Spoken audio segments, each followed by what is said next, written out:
Et bonjour à chacun pour cette nouvelle émission de 15 minutes avec. Et aujourd'hui, je suis avec Xavier. Bonjour Xavier.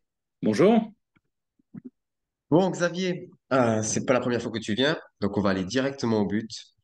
Aujourd'hui, avec toi, je voulais aborder le sujet de la pauvreté. Certains pensent que c'est une vertu. Et alors, Mhm. ma première question, tu vas voir, ça va être un peu particulier. Tu vois, un jour, il y a un couple qui est allé voir un cancérologue pour lui demander s'il pouvait leur expliquer comment attraper un cancer. Alors, c'est un peu particulier, mais leur réflexion, elle était la suivante. Si je sais comment on fait pour attraper un cancer, je saurais quoi faire pour ne pas en avoir. Alors, un petit peu dans la même idée, est-ce que tu pourrais nous expliquer comment on fait pour attraper la pauvreté? Car il semble que ça soit une vertu. Mhm. Ah oui, ben ça c'est un enseignement biblique qu'on retrouve au travers des siècles. Alors, on va rentrer dans un domaine qui est particulier, hein, l'origine de la pauvreté, etc. Et c'est vraiment où la prospérité, parce qu'on va voir ça aussi. Il faut bien comprendre que c'est une pièce, pardon, à deux faces. Et il y a les deux axes qu'il faut bien traiter des deux côtés, parce que des deux côtés, il y a des mauvais côtés et des bons côtés. Alors, première question, qui a envie d'être pauvre, hein? Si on dit oui, ben, la pauvreté est une vertu. Non, mais qui a envie d'être pauvre? Mais super, tiens, on va te dire, ton avenir, c'est d'être pauvre, tu vas dormir par terre, tu vas avoir faim. Ben, personne, je veux dire, c'est ridicule. Pourquoi est-ce qu'on est allé sur ce chemin-là? Enfin, c'est un enseignement théologique et certainement à cause de la crainte de la richesse qui est un enseignement biblique en disant qu'il y a un danger dans la richesse qui devient une idolâtrie, qui peut te faire perdre ton salut, etc. Et ça, c'est vrai. Mais ça ne veut pas dire que la pauvreté en soi est recommandée par Dieu. Ça ne veut pas dire que Dieu aime la pauvreté. Et quand on regarde ça d'un peu plus près et on va essayer de voir quelques axes fondamentaux, on va s'apercevoir que c'est une malédiction, la pauvreté. C'est terrible. Ça a OK. des répercussions absolument abominables et personne n'a envie d'être pauvre. Donc, il y a quelque chose de malsain en essayant de vouloir se dire ben oui, il faut que je sois pauvre pour faire plaisir à Dieu parce que il sera heureux, puis c'est ce qui va me permettre d'avoir le salut. Moi, je n'y crois absolument pas. Alors, d'où vient la pauvreté? Ça, c'est la première des questions. Et quelle est sa racine? Parce que quand il y a des éléments bibliques qui nous indiquent ça, hein, qui nous donnent des précisions très, très, très précises. Eh ben, en fait, tout commence dans la Genèse. Hein, c'est très simple, on va dire, mais en fait, ça a une révélation qu'il faut quand même intégrer par rapport à soi-même, à sa vie, à son fonctionnement, avant de regarder les autres. Parce que moi, j'ai pu observer, j'ai voyagé beaucoup, hein, et notamment beaucoup en Afrique, mais dans beaucoup d'autres pays. Et même en France, dans le discours politique, on peut revoir ça dans les programmes ou autres. On stigmatise toujours les autres pour la cause de sa propre pauvreté, en disant c'est à cause de l'autre qui s'enrichit, c'est à cause de l'autre qui fait ça, c'est l'autre qui. Mais non, ok, il y a des réalités qui peuvent être là, ça c'est vrai, et on va le voir. Mais la base, c'est pas ça. Et donc, quand on voit ça dans Genèse 3, verset 17, tout commence dans la Genèse. Qu'est-ce qui est dit? Ben, très clairement, quand l'homme et la femme ont péché, ils ont mangé du fruit de l'arbre. Eh ben, qu'est-ce qui s'est passé? Le sol, premièrement, a été maudit. C'est Dieu qui a maudit le sol. Donc, Mhm. avant la chute, le sol n'était pas maudit. D'accord? Oui. Donc, bah oui. Et puis ensuite, non seulement le sol a été maudit, mais ensuite le travail est devenu plus pénible et la production va être plus dure à la sueur de ton front. Ça ne veut pas dire qu'il ne travaillait pas avant, mais c'était beaucoup plus facile et le sol n'était pas maudit. Donc, Mhm. un point fondamental, il n'y avait aucune pauvreté dans le jardin d'Éden avant la chute. Règle numéro une. Donc, Dieu n'est pas pour la pauvreté, c'est pas lui qui l'a créé et c'est pas lui qui la met en avant pour avoir le salut ou avoir une bénédiction ou avoir quoi que ce soit. Je n'y crois pas un seul instant. Euh, Deuxième point, Adam a perdu quelque chose au travers de la chute. Et là, on peut se dire, ah bon, mais quand ça, qu'est-ce qu'il a perdu?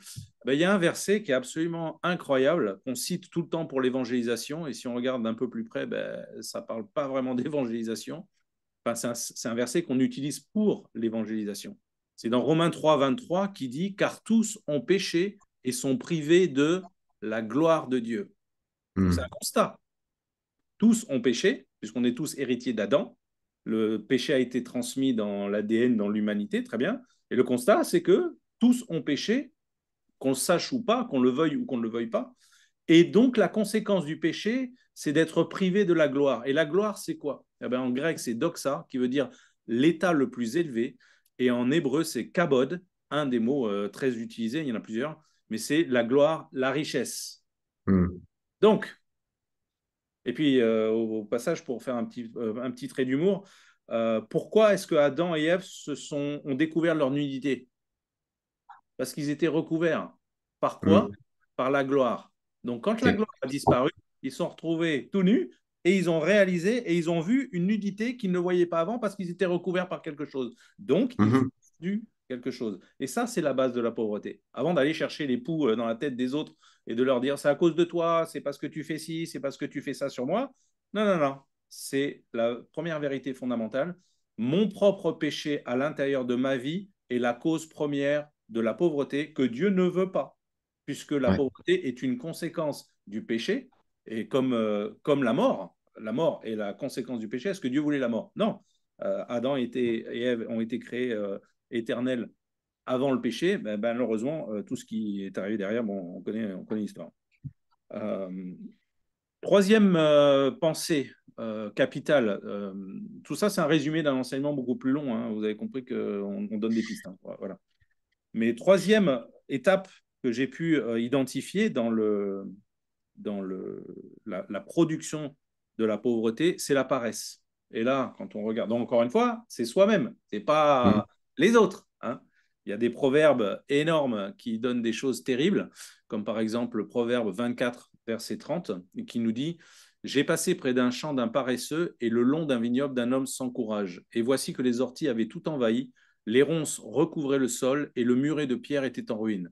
En voyant Hmm. cela, je me suis mis à réfléchir et j'ai tiré une leçon de ce que j'ai observé. Que Salomon qui observe et puis qui dit, tiens, et qui sort d'un coup, patatras, il te sort un truc, crac, c'est la sagesse de Dieu. Je vais faire un petit somme, dis-tu, juste un peu m'assoupir, rien qu'un peu croiser les mains et rester couché un instant. Conséquence, mais pendant ce temps, c'est moi qui le rajoute. Mais pendant ce temps, la pauvreté s'introduit chez toi comme un rôdeur et la misère comme un pillard. Alors, Hmm. est-ce que ça veut dire qu'on n'a pas le droit de faire de la sieste? Ben, ça n'a rien à voir.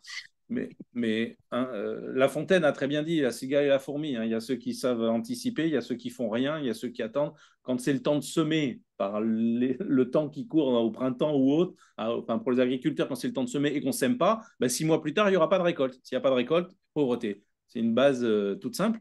Mais donc ta propre paresse euh, va produire ou peut produire une pauvreté chez toi, parce que Hmm. c'est le manque de travail. Et on verra dans une autre vidéo la création de richesse, de comment elle se produit. Ben, elle se produit par le travail. Donc si tu ne travailles pas, tu ne produis pas la richesse. C'est QFD. Un autre proverbe, 20, verset 13, n'aime pas trop le sommeil pour ne pas finir dans la pauvreté. Intéressant. Alors, encore Hmm. une fois, c'est pas ne va pas te coucher trop tôt à 8 heures du soir parce que tu vas être pauvre demain matin. C'est pas ça. C'est que si tu passes ta journée à dormir, eh ben, qu'est-ce qui va se passer de ta vie? Qu'est-ce que tu vas produire de tes mains dans ton travail ou dans la vie de tous les jours, hein? Garde tes yeux ouverts et tu auras de quoi te rassasier. Alors, on pourrait après aller de dire, mais par exemple, je pense beaucoup à, il y a des pays quand on voyage ou autre, on voit beaucoup de gens, ben, ils font rien Hmm. toute la journée. Ils sont là assis, ils sont sous un arbre, ou ils discutent. C'est... Et pourquoi? Ben, des fois, c'est culturel ou autre, puis des fois, c'est parce qu'il n'y a pas de travail. Ils ont Hmm. entre les mains. Enfin, je ne veux pas juger sur ça, mais c'est un constat. Puis on voit une certaine pauvreté, mais on voit les gens qui ne font strictement rien de leur journée, quoi. Bon, voilà. Troisième, quatrième, pardon, point de la pauvreté, et là, on sort de nous-mêmes en se disant, parce que c'est très important de comprendre ça. Personnellement, c'est ce que j'ai observé. Et encore une fois, même dans le discours politique, on l'entend. Écoutez bien les discours politiques des uns et des autres. Quand on dit il faut faire ceci, il faut taxer là, il faut machin, il faut redistribuer, à chaque fois, c'est la faute des autres.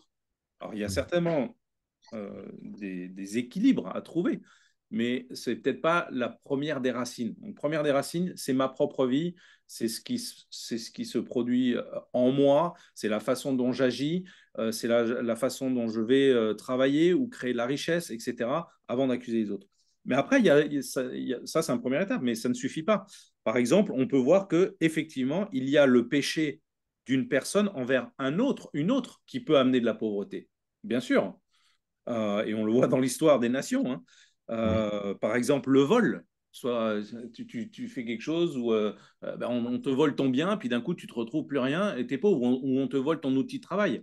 Combien de fois ça arrive avec des ouvriers ou je sais pas quoi, dans la nuit on leur pique tout, leurs machines, leurs outils. Comment ils font pour travailler le lendemain? C'est basique. Hmm. On te vole ta voiture, ou on te vole, enfin peu importe ce qu'on te vole, ou même ton potager. Tiens, j'y pense, le vin maintenant. Il y a des vols à la récolte en Bourgogne. Il y a des gens dans la Ouais, nuit, ils pillent. Tu te rends compte? ouais, Tu travailles toute une année pour avoir une récolte d'un des plus grands vins du monde et tu arrives le matin, il n'y a plus de raisin. On m'a tout piqué dans la nuit. Ben, c'est quoi ça? Qu'est-ce que ça va produire? Pauvreté, parce qu'il faut continuer à mm, payer les gens, tu n'as plus d'argent, tu n'auras pas ta récolte. Bon, voilà, c'est un exemple. Donc, bien sûr, et ça, c'est le péché de quelqu'un d'autre, c'est complètement rien à voir avec soi-même. Hein. Le meurtre, ben, tu tues quelqu'un ou tu tues un père de famille qui est celui qui pourvoit à la famille, ben, toute la famille va trinquer derrière, forcément, ouais, puisque hein, c'est un exemple. Hein. L'exploitation, c'est vrai aussi, quand il y a des gens qui exploitent la misère des autres, euh, euh, par différents modes, parce qu'ils sont obligés, je pense même par exemple aux marchands de sommeil, ce qu'on dit dans la région ouais, parisienne. Hein, il y a des gens sans papier ou autres et pour qui c'est difficile la vie pour X raisons. Et bien sûr qu'ils ne peuvent pas avoir un appartement selon les lois françaises. Donc, il y en a qui vont leur dire bah, pas de problème, moi je vais te louer quelque chose. Et puis c'est bien cher, ils exploitent la personne et ils la rendent encore plus, ils l'aident pas quoi, ils la rendent encore plus. ouais, D'accord. La malhonnêteté, hein, tu payes pas tes factures. Combien il y a d'entrepreneurs ou de petites boîtes ou autres qui ont fait faillite simplement parce qu'ils ont travaillé avec des gens, ils ont avancé du matériel ou quelque chose, puis les autres ne le payent pas parce qu'ils ne veulent pas ou parce que c'est des escrocs. Ben, résultat, dépôt de bilan. Donc tu vois bien qu'il y a une, ouais. une pauvreté qui est fabriquée par le péché de quelqu'un d'autre. Ça, c'est le deuxième niveau. Troisième niveau, on peut mettre la même chose, mais au niveau d'une nation. Là, quand on regarde encore les nations envers les autres nations, c'est le même principe, mais un échelon au-dessus. Hein. Par exemple, la première chose à laquelle je pense, c'est l'esclavage. Ça a été quand même abominable ce qui s'est passé par les pays développés, les pays riches occidentaux, blancs, qui ont mis en esclavage l'Afrique. C'est pas la première cause ou la première source de pauvreté de l'Afrique non plus. Hein. L'Afrique, hein, c'est un autre sujet. Hein, je veux dire. Et puis, bon, c'est un autre sujet immense, on ne va pas rentrer là-dessus sur Afrique, mais Mm, en tout état de cause, des familles se sont enrichies, c'est un fait, sur le fait de prendre des vies de personnes, de les faire travailler gratuitement pour soi, à l'autre bout de la planète. C'est ce qu'on voit aux États-Unis, dans les Caraïbes et tout ce qui s'est passé dans le commerce triangulaire. Et c'est bien, on a pris la vie de quelqu'un d'autre et on l'a rendu complètement pauvre, parce que mm, quel que soit son état de là où il est parti. Je veux dire, qu'il était dans la savane ou qu'il était riche ou qu'il était, je ne sais pas ce qu'il était, forcément, là où il a terminé, ça s'est mal passé. Hein. Ça s'est mal passé pour lui en tous les cas. On peut voir les embargos d'un pays ou d'un autre. Je pense à l'embargo des États-Unis envers Cuba. oui. Cuba a fait un choix politique qui a amené une pauvreté pour toute une population. Donc le pauvre Cubain, lui, qu'est-ce qu'il il est là, il vit dans un pays, en plus il n'a pas le droit de sortir, il n'a pas le droit d'avoir des visas et tout ça, parce qu'il y a une superpuissance qui lui dit, ben, nous, on n'aime pas trop ce que vous faites là, et puis on va vous mettre un embargo. Donc on interdit les importations, on interdit ceci, on interdit tout cela. Ben, c'est quand même Fidel Castro, un homme politique, qui a mis en place une politique qui a amené cet embargo. Qu'on soit d'accord, qu'on soit pas d'accord, c'est un autre sujet. Mais c'est un fait. Hein. On pourrait prendre la même chose avec l'Iran. Aujourd'hui, il y a un embargo terrible en Iran à cause de choix politiques nucléaires avec la bombe nucléaire, avec le programme nucléaire iranien. Ben, le résultat des courses, c'est les Iraniens qui en payent les conséquences et les causes. Et j'ai discuté avec une Iranienne qui revenait du pays. Justement, c'est terrible ce qui se passe là-bas. On parle pas, on en parle, mais bon, on n'est pas vraiment au courant de la réalité de ce qui se passe et des difficultés pour les gens. C'est terrible. Et tout ça, pourquoi? Parce que c'est une petite caste de politiciens qui font des choix pour leur pays. Ah ben, c'est tout un pays qui trinque. Mm, Voilà. Donc ça, c'est les grandes clés pour moi de la pauvreté. Encore une fois, c'est premièrement son propre péché. Deuxièmement, c'est la façon dont on travaille, enfin la paresse ou autre. Troisièmement, c'est le péché d'un autre envers soi. Quatrièmement, d'une nation envers d'une autre nation où on subit. Voilà. Et puis, dernièrement, pour ça, c'est le dernier point, je ne sais pas combien de temps il nous reste, en Christ, en fait, il y a un héritage. Ça, c'est très, très important. On va le voir dans l'autre sujet qu'on traitera dans une autre vidéo. Mais en Christ, le salut vient briser le pouvoir du péché. Donc, mhm, si on comprend que la pauvreté, sa racine première, c'est le péché, c'est QFD. Si on brise le péché, qu'est-ce qui se passe? On casse la pauvreté. ouais. Et voilà. C'est très intéressant parce que pendant que tu parlais, je repensais à une anecdote qui va illustrer d'une autre façon ce que tu viens de raconter. Mm, Il y a peut-être 30 ou 40 ans, les éducateurs de rue qui travaillaient avec le public avec lequel ils travaillaient, ils appelaient ça des exploités. Alors aujourd'hui, c'est super choquant d'entendre ça. Mais en fait, ils travaillaient avec des exploités, donc leur job en tant que services sociaux, éducateurs de rue, c'était de trouver quel était le système qui exploitait cette personne. Est-ce que c'était un système de pensée, un système familial? Quel était ce système qui les exploitait pour pouvoir lutter contre et les en sortir? Et mm, aujourd'hui, vous prenez les mêmes éducateurs de rue, les mêmes services sociaux. Tu sais comment ils les appellent? Des défavorisés. Comment tu fais pour aider quelqu'un qui n'a pas de bol? mm. Tu vois, juste les mots que tu utilises, la façon de penser a vraiment un impact sur ta capacité à te sortir de là où tu en es. Et du coup, j'ai envie de te dire d'abord merci pour cet éclairage, mais du coup, effectivement, il va falloir que tu reviennes dans une autre vidéo parce que l'autre côté de la pièce, est-ce que ça serait pas l'évangile de prospérité? Mhm. Eh ben, voyons le sujet dans l'autre vidéo. Alors, il faudra qu'on en reparle. À très bientôt. Merci.